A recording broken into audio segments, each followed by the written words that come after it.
Sir, pagdating pala sa ano, yung sa tawag dito, yung sa warranty, hindi pala po pwedeng installment. Kailangan daw po pala, same process sila ng unit sa kanang ano. Okay. For straight lang din siya. Kung straight si unit, main unit, dapat straight din yung ano. Yung ano? Ngayon, kung gusto nyo sir, magtototal siya ng 41,000. Parang nagbabak to SRP. Pero nandun na lahat. Hindi siya pwedeng kunin na ano, installment pala.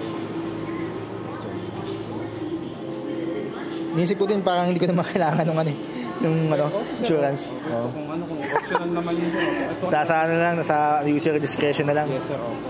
Baka ano, nagka-problema. 2 years naman ng warranty rin ito. 2 years warranty. Ang cover nun is yung ano, yung yes sir, opo. Lahat parts sir, and cover service. pa rin. Service. Sabi mo nga sir, yung replacement sir. Hanggat cover ng warranty yan, possible pwede siya ma-replace by a service center. By a service center.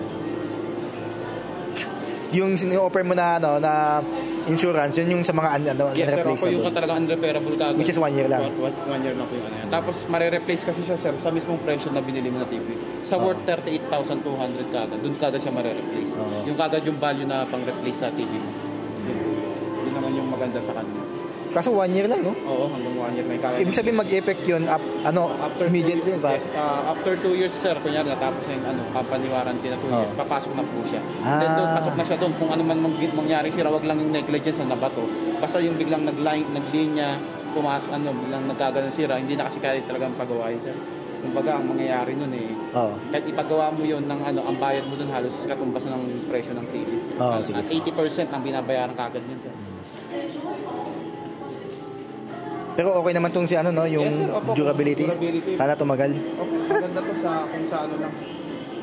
Sir, mag-play lang po ako ng video para ano, sige.